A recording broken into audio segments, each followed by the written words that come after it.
I'm excited because I've been at the Nebraska convention for the last couple of days, and I've talked to a lot of interesting leaders in long-term care.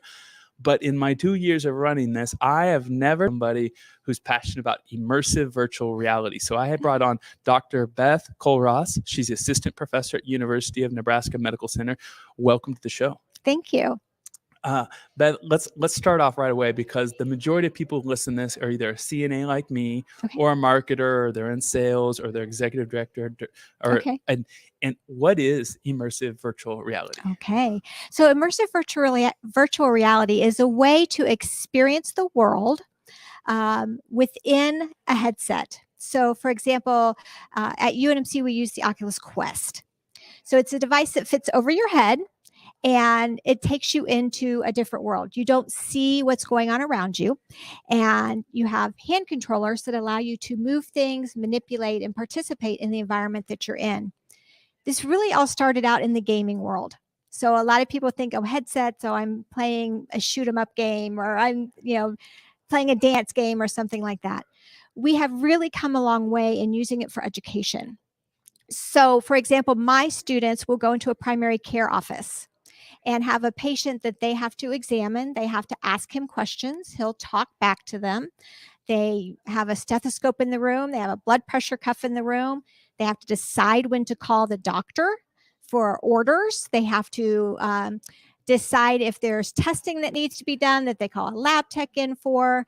I'm working on developing one with a company that will actually have this patient have a heart attack in the office. So he's experiencing an MI and they have to call 911 because it's a primary care office. There's nothing they can do.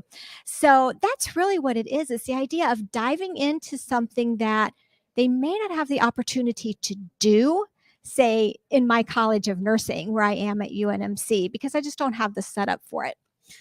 I'm interested in your personal and professional story outside of long-term care. Have you always been fascinated by VR, or is there something that brought you over into this area recently? So I've always been a little bit nerdy when it comes to technology. When I first started in education, I'm glad I wasn't in the role I am now, because it was like, oh, that's cool, we have to have it. As a more experienced educator, I've been there for 14 years now. I can at least look at something and say, that's cool, but what can our students learn from it? Is it worth the money that we would spend? There's been more research in the past, I would say 5 to 10 years, on using VR. And so it was nice to be able to learn from some of the experience of others, and also look at the idea that it's expensive to build simulation centers. It's expensive to buy high fidelity mannequins. But all of that can be remade in an immersive virtual environment without as much money. I actually last year, with a couple of faculty I met from the University of Florida, we did a cost comparison. And VR overall in the long run is way cheaper. It's cheaper to start up. You don't have as much space. You don't have to worry about building something that, an extra room that you have to heat and cool and pay rent for, or anything like that. So that's one of the things that interested me, is having a more diverse way to present simulations to my students. I can have them in an emergency department. 5 minutes later, I can have them doing a labor and delivery scenario, and I don't have to change anything. What percentage of your research and work is overlaps in something related to healthcare? Are you 100% in healthcare? Yes, 100% healthcare. Now, we do have a scenario that was developed here in Lincoln with faculty on the University of Nebraska Medical Center, Lincoln campus, and the Kearney campus, that is built more towards the community. It's called Rollover Ranch, and Dr. Sue Schulke was key in doing that. And we take that out to people in the community to help them understand what happens as a result of farming accidents and some of the care that's required afterwards.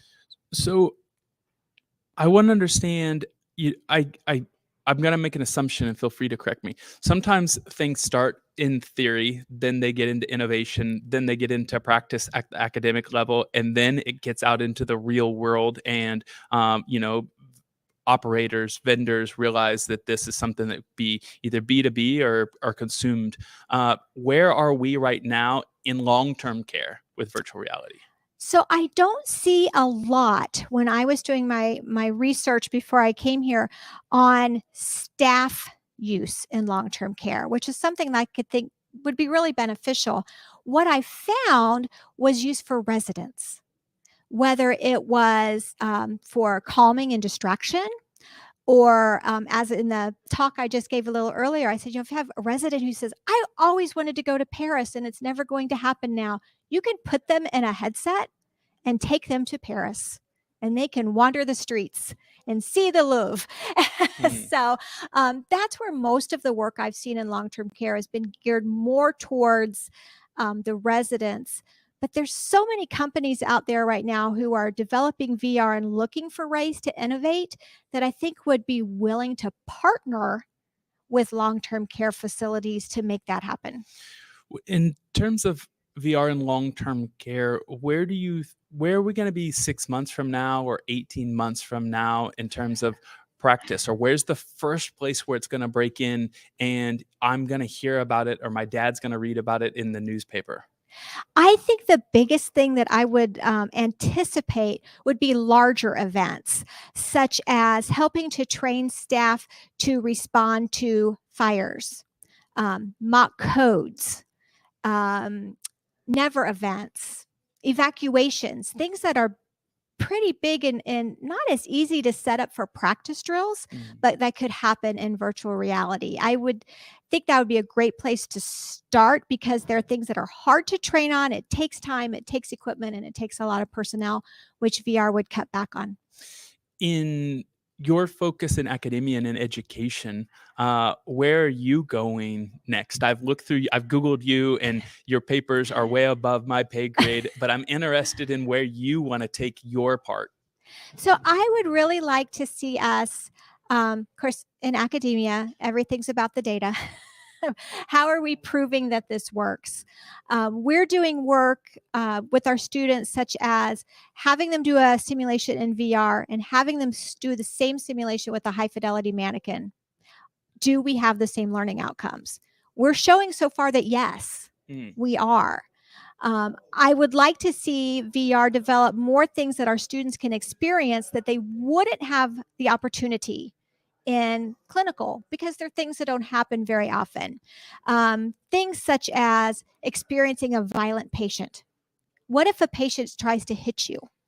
We really don't want to practice that and have a student get hurt. It would be completely safe in VR, though, that we could do that. I would like to see more with situations such as in an emergency department that, once again, our students don't have the experience.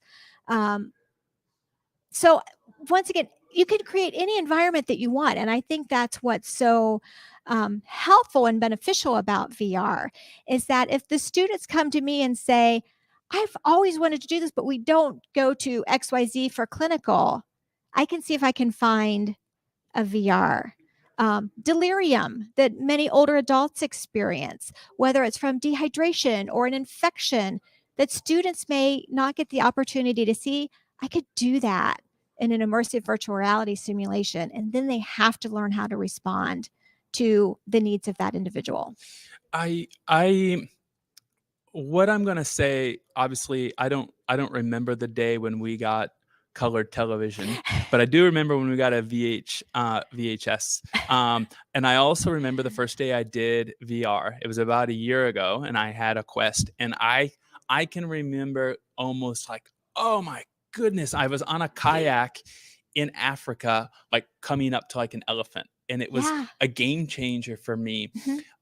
Have you seen the reaction of seniors that have played with this, or even long-term care nurses that have played with this? And what's it feel like for you when you see someone play with it the first time? Yeah. So really for me, it's been, once again, more in academia based, but I have had some nurses from primary care in the med center who have come over and just, here, let me see what you think. The primary care nurses have all walked out saying, we need this to orient the new nurses to our clinic. We want to see more of this. And some of the faculty that I've convinced to come down, who, when I did a presentation at one of our faculty meetings on the grant that I received, like, one more thing, Beth, why are you doing this? I'm like, come on down. play with it. And some of these are faculty who are getting ready to retire. We in academia tend to hang around for a really long time, way beyond your typical retirement age. And several have said, oh, I think I'm going to go out and buy one of these. It's really fairly user-friendly. Once you get in the headset, it's not as complicated as we think it would be. There's not a whole lot of buttons you have to use. My scenarios are set up that there's literally a trigger finger that you use, and that's the only button you have to use to participate in it. So I think once people realize it's pretty user-friendly, that you could set it up for someone. For example, if it's an older adult, maybe doing some meditation or calming, they don't have to do anything but sit there and let you start it for them. It really is amazing. The time that I did it, I was at a friend's house outside of Orlando, Florida, and he was so amazed by my reaction. He got out his phone and he filmed me.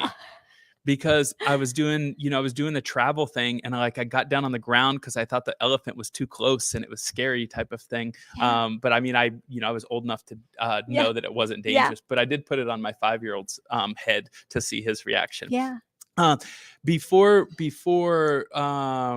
we talk about your session today, I want to go to a small break and thank our sponsors. But when we come back, I want to ask what you presented today, why they had you come to this convention, and if you had if you read any faces or had any questions. But we'll be right back. Great. All right, confession time. Yes, I host the LTC Heroes podcast, and hopefully you know that by now, but I can't take all the credit. Jason Long, the CEO of Experience Care, told me 2 years ago when we started this show that this new audio platform had to create value for everyone, whether you're a client of Experience Care's electronic healthcare records or not. He then encouraged me to become a CNA to really help LTC Heroes resonate with caregivers and leaders. And between me and you, he really knew what he was talking about. LTC Heroes has been invited to almost 10 conventions this year alone to finally shine a light on what leaders like you have been doing for decades. It's that sort of knowledge in the industry that really makes me appreciate Experience Care, which has developed customizable and intuitive EHR that makes clinical, financial, and billing processes more efficient and accurate. It transforms workflows into something that makes sense so you can focus on what really matters, caring about your residents. The software is used by assisted living SNFs and CCRCs, big and small facilities alike. Countless users have reached out and shared with me that it's really effective in helping them improve their outcomes. I can honestly say that I know my parents would be proud to learn that I work at a place like Experience Care. All right, we're back with Dr. Culross. Beth, tell me what you presented. What was the title of your session today at the Nebraska Healthcare Association, and kind of what were the topics you explored? Okay, so my session was virtual reality, a new frontier. And essentially what we're talking about here, I talked about ways that virtual reality can be used for residents, for staff, for competencies, and even potentially for family members to learn about the facility, to learn about maybe disease processes that their family members have, or even to maybe participate in a game if maybe they live in another state and they can't get here, but they say, I have a headset, you can connect. I've done simulations where I've moderated as a faculty member students who are all the way out west on our Scottsbluff campus. So distance doesn't have to be an issue with it. And I think that's another advantage of using VR. And so today I talked about some of the pros and cons. What are things that are really beneficial about using VR, such as the amount of space you need, less waste of supplies, because you could have 20 people put on personal protective equipment and you haven't had to throw anything away because it's all there. And some of the cons of finding the right company to work with, determining the right headset, having, as I said multiple times, IT support, because as a nurse, I'm learning a lot, but I really had no idea how to set up a headset. So that was primarily what I was trying to do, is help people understand what are some potentials in VR for long-term care. I interviewed Dr. Khan yesterday, and she brought on some robots, and she had some very negative feedback at the beginning.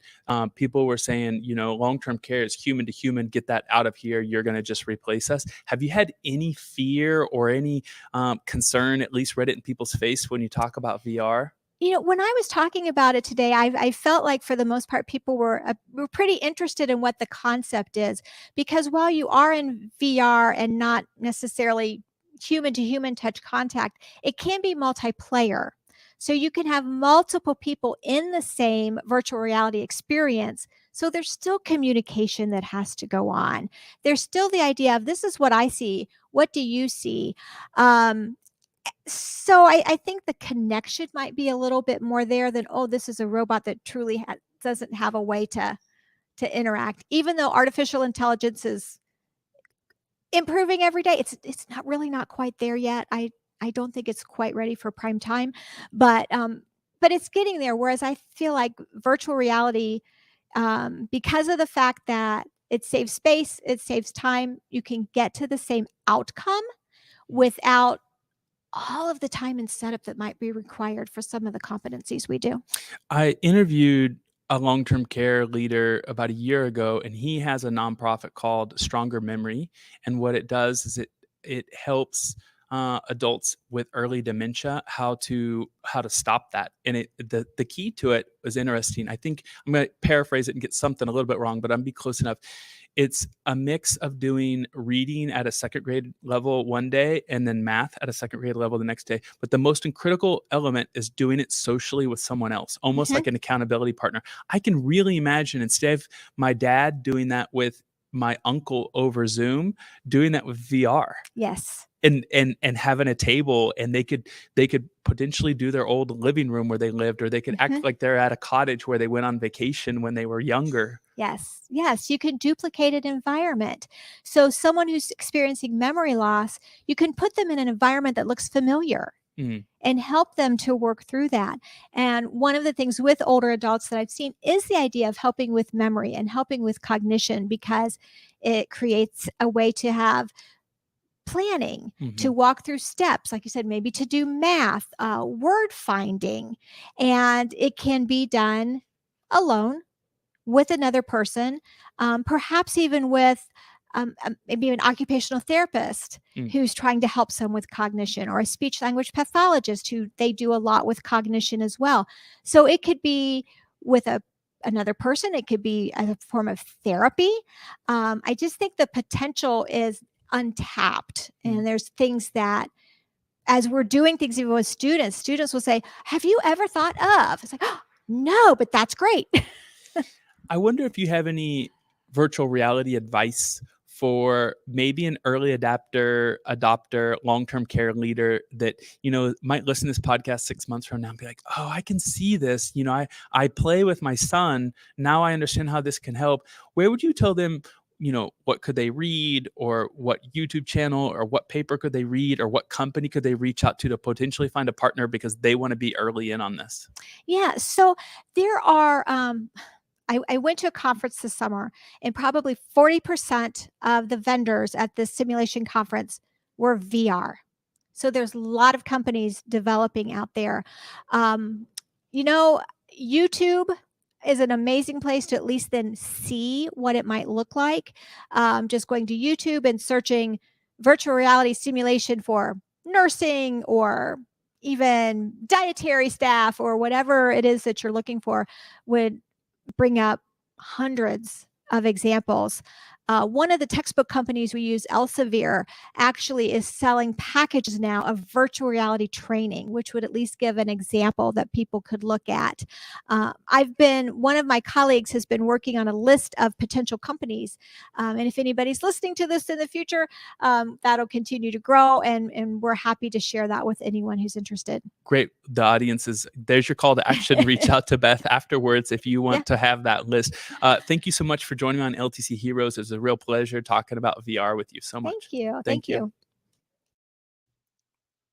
Want to connect with leaders in long-term care? Go to www.ltcheroes.com to join our community on Facebook and LinkedIn. Get exclusive access to marketing tips, SOPs, and insights from prominent voices in the industry. Only at LTC Heroes.